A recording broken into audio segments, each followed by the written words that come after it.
to do this lesson justice. It's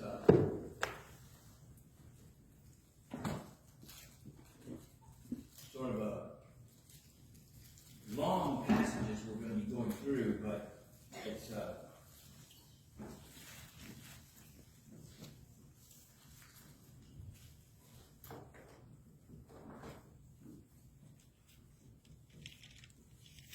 it's very important that we learn the message from this. We'll be starting in Numbers, the 22nd chapter. And we'll actually be doing things all the way down to the 24th chapter.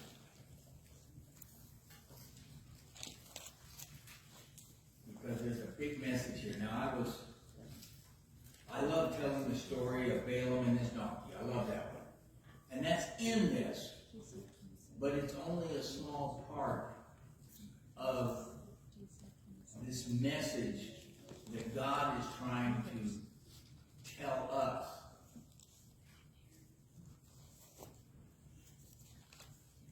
Now, I'll set the stage here a little bit.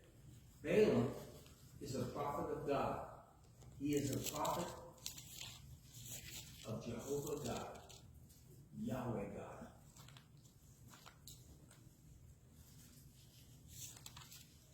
But he's not a Jew. We don't know really who or what he is. But this lets us know that God had priests and prophets in all of the nations. You know, we like to think, well, there was some Melchizedek and he has a priesthood, and then there was the Levitical priesthood, but God had people in all nations. And Balaam was a very good prophet. Now, the Israelites had come out of Egypt, and they were going through the people of the land like dominoes.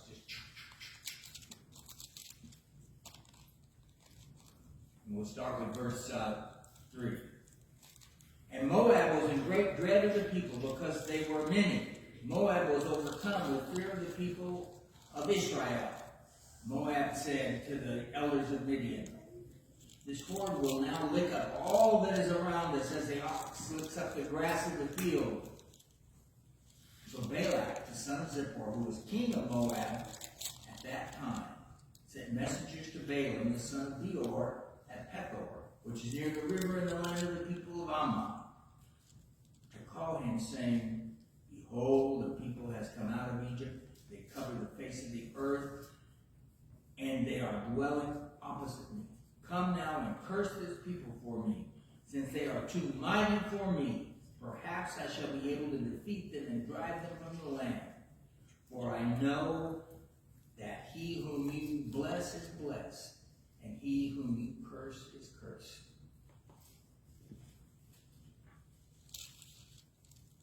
He is a real prophet.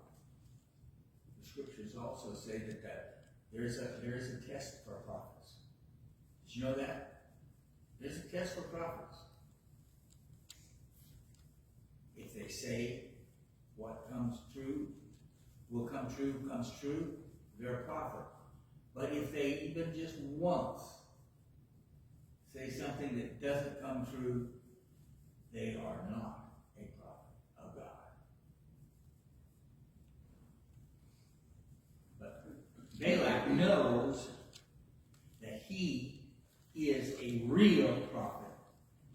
And if he curses somebody, it works. And if he blesses them, it works. Well, if your army isn't strong enough to defeat these people, let's get some help on our side.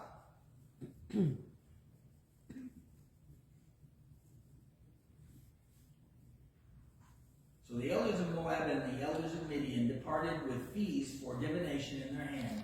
And they came to Balaam and gave him Balak's message. And he said to them, lodge here tonight, and I will bring back word to you as the Lord speaks to me. So the princes of Moab stayed with Balaam, and God came to Balaam and said, who are these men with you? And Balaam said to God, Balak, the son of Zippor, king of Moab, has sent to me, saying, behold, a people has come out of Egypt and covers the face of the earth. Now come, curse them for me. Perhaps I shall be able to fight against them and drive them out. God said to Balaam, you shall not go with them. You shall not curse the people, for they are blessed. So Balaam rose in the morning and said to the princes of Balak, go to your own land, for the Lord has refused to let me go with you. So the princes of Moab rose and went to Balak and said, Balaam refuses to come with us.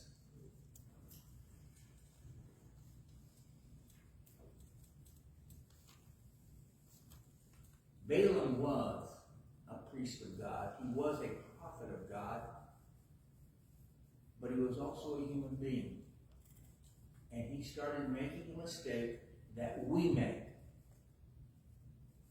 And I want us to understand that mistake from the beginning. We're going to go over it again and again and see how he does it. But this story should end here. There should be a period at the end of the thing.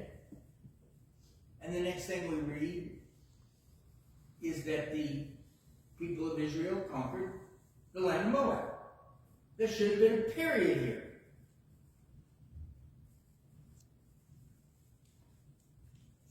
But there's no, it goes on.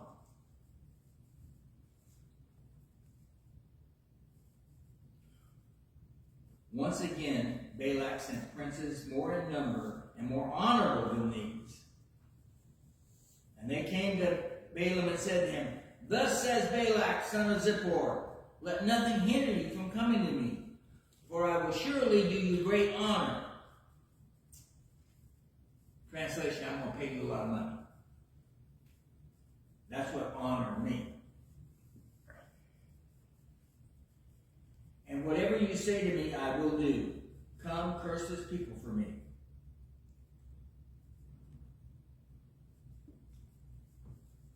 But Balaam answered and said to the servants of Balak, though Balak were to give me his house full of silver and gold, I could not go beyond the command of the Lord my God to do less or more. So you too, please stay here tonight, that I may know what more the Lord will say to me. And that was the beginning of this problem. He said the right thing. No amount of money you give me can make me go against what God has said. But stay here tonight, and I'll see what else he has to say to me. I'm going to see if there's a way that I can make this work. Instead of just saying, go home. Well, I'll talk to God again. Maybe I'll change his mind.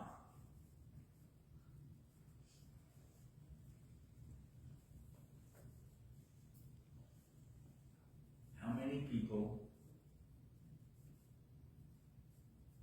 just keep rereading the scriptures hoping that God will change his mind?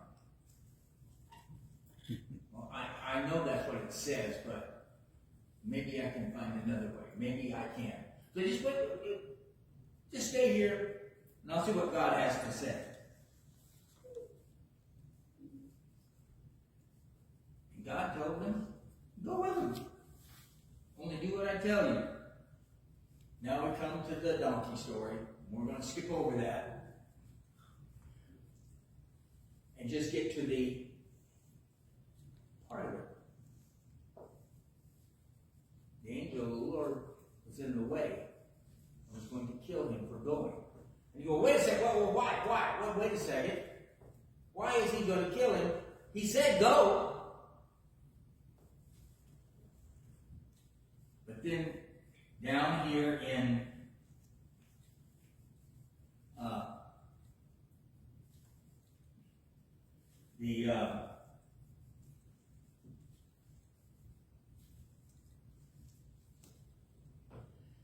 he said that he was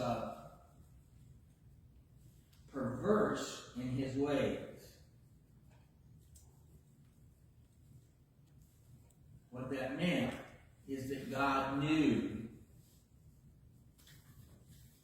that he was trying to find a way to make it work.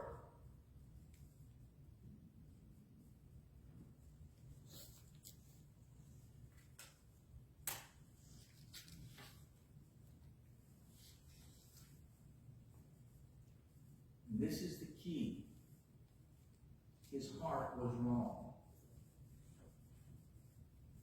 Did you ever ask your dad something and he said no? And you asked him again and he said no. And you asked him again and he said, okay, go ahead. And you know what that meant? Go ahead. You just go do it and you're going to learn. You're going to suffer the consequences of that decision. Because I already told you, no.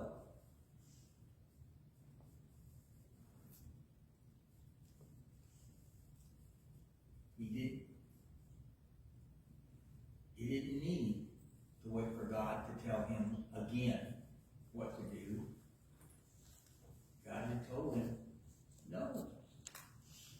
That's not going to happen.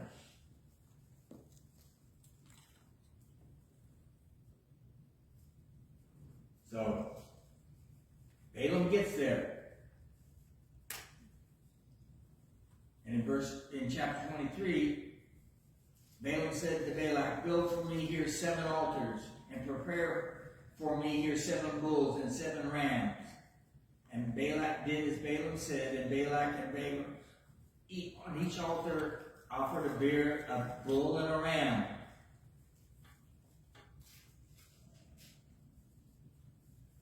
And he said, stand beside your burnt offering, and I will go. Perhaps the Lord will come to meet me. Whatever he shows me, I will tell you. Now, I'm going to cut this short, but this happens 3 times. 3 times, he goes, let's come over here, and we'll build 7 altars. And we'll do all this, and then I'll talk to God. Well, he didn't like that. Because every time instead of a curse, a blessing comes out. Comes over here. Well, let's try over here. Same thing. Comes a 3rd time.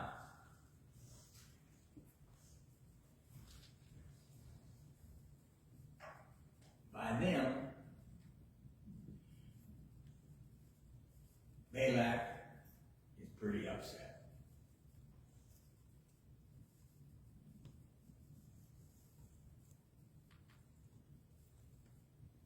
And he's just pretty upset by all that.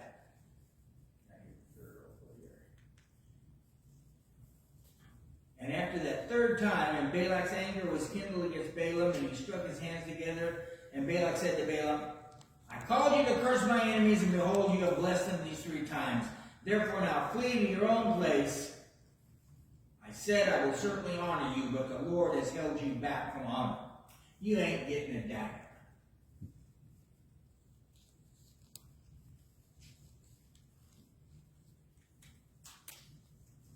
Verse 12, verse of chapter 24 says, did I not tell you messengers whom you sent to me? If Balak should give me his house full of silver and gold, I would not be able to go beyond the word of the Lord to do either good or bad of my own will. What the Lord speaks, that I will speak.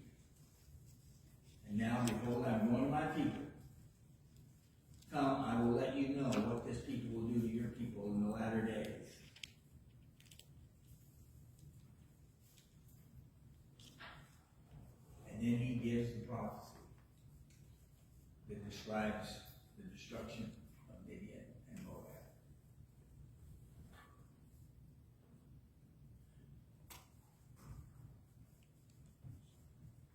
The point here is, though, even though Balaam knew, hey, I have to do what God says. What got him in trouble was he didn't want to accept what God said. Instead of saying, God told me not to go with you. These people are blessed. That's it. End of story. He, with a bad heart, asked God, and God said, well, go ahead. And then he came, and instead of just giving his prophecy, because he could have just said, give me a prophet. Well, no, we're going to do all these offerings to maybe change God's mind. And we're going to do it over here. We're going to do it over there.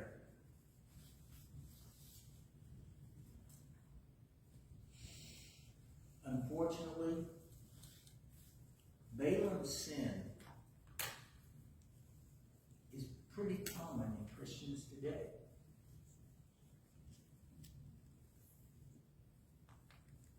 We read what God says. We know what he says. And then we will keep trying to find a way to get around it, a way to make God change his mind. Because, well, the world doesn't like us to say that homosexuality is a sin. Well, we'll try to pull, do this. No, it's a sin. Can it be forgiven? Yes. Does God love them? Yes. Should we harass or persecute them? Absolutely not. They're people that God gave his Son to save.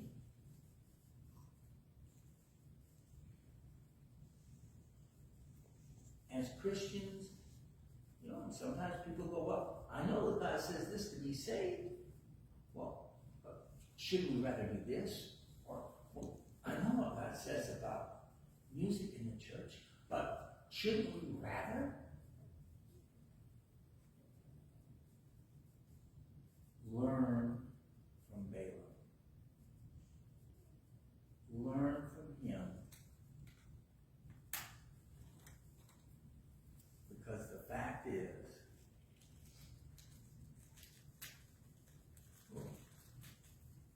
when Balaam with a perverse heart went out, God sent his angel to destroy him. When we, with a perverse heart, try to twist the scriptures around and say whatever we want them to say, that angel will be waiting for us. Not in the road, but at the end. When God says yes, he means yes. When God says no, he means no. And no amount of asking or begging or wheedling is going to change his mind. And the fact is that those actions show a perverse heart. When we see that our will and God's will don't align, the correct answer is, I need to change my will.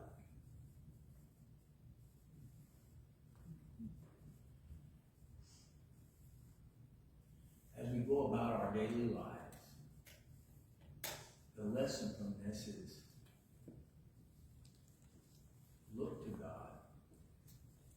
listen to God and then do what he says. Balaam got the first two right. Before he did anything, he looked to God. He listened to God. But he didn't just go, yes, sir.